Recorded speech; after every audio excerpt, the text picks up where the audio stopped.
Hello guys and good morning and welcome back to UK. So day 1 natin sa UK. Grabe, wala akong boses. 2 days na ako na ganito. Walang boses. Buti na lang nga ngayon meron na akong boses. Pero we're going to unpack all my things para maayos na natin. Kasi tomorrow may work na ako. Meron ako 4 days straight na work.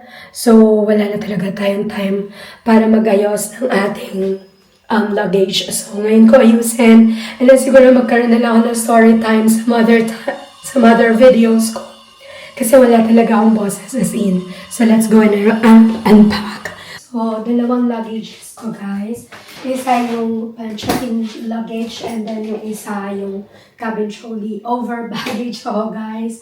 Pero thank God may tumulong sa akin para ma-check-in ko silang lahat. So, unahin na natin itong maliit na trolley. Kasi may mga laman din siya, guys. Ayan. Nilipat ko yung ibang medyo mabibigat na konti dito sa cabin trolley natin. Pero this one, chinek-in ko na rin siya para wala na akong bitbit sa aeroplano.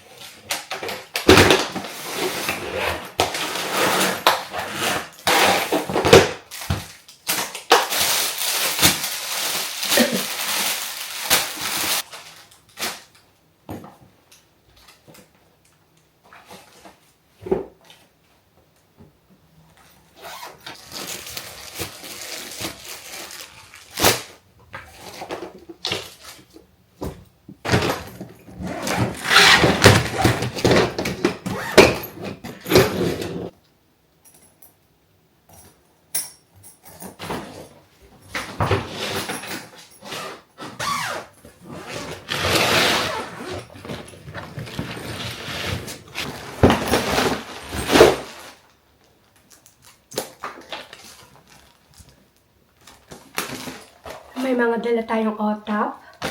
Tapos, Rosquillos, ang merienda. And pasalubong na rin sa mga boss natin. Naman kay ate tsaka kay lami ko last December. So, galing sa mga pinsan nila. Nabugla ang journal sa Pilipinas.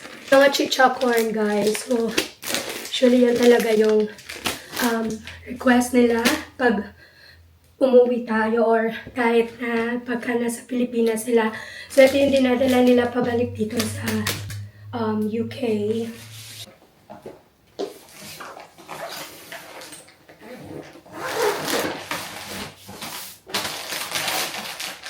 Tapos, may dala din tayong mga dried mangoes from Cebu. Kasi ito yung request. Di siya inabi. Tapos, ito yung request ni ate. Pinasugbo. So, yan. Basically, yan lang naman talaga yung laman ng ating maleta. So, meron tayong tiyaya. Kasi masarap naman ito pang snacks and pambaon-baon. Tapos, mga pastillas, yema, boy bawang. Tapos, may rino tayong dala kasi ang mahal na rino dito sa UK. Tapos, ito ba? Plus mga tang snacks lang. Oh, magic sarap. Kasi mahal din ang magic sarap dito sa UK. Tapos, Money Gold. Ito, favorite niyo siya in Ruth. Kaya, pumili tayo. And then, Pulveron from Goldilocks kasi sobrang sarap ng Pulveron ng Goldilocks. So, yun lang yun. Oh! Great taste coffee kasi ito pambahon-bahon. Tapos naroon din pala tayong binili na banana blossoms para pag mag-adobo or pag-guhumba. So, ayan. Yun lang naman yung laman ng ating bagahe. Tapos, konting mga candy. Ayan, yan lang ang laman ng ating maleta. Usually, mga, mga food items. So, ayusin na natin to, guys.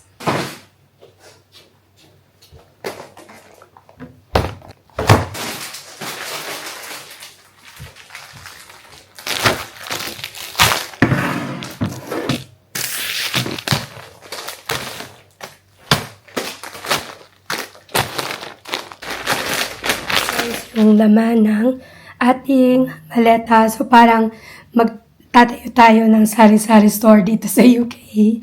Pero ito talaga kasi yung sobrang nakakamiss dito. And medyo mahal talaga pag sa Asian store ka na bumili.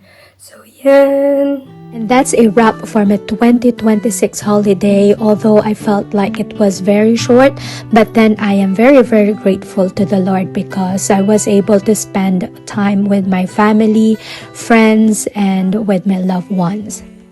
And sa pagbalik ko dito sa UK, punong-puno yung puso ko ng joy, and ito yung babaunin ko para ito yung maging source ng strength ko and paglaban dito sa buhay sa UK. Hindi magiging madali yung pagbalik ko dito sa UK kasi maiwan ko na naman yung mga mahal ko sa buhay, especially my husband and my kids.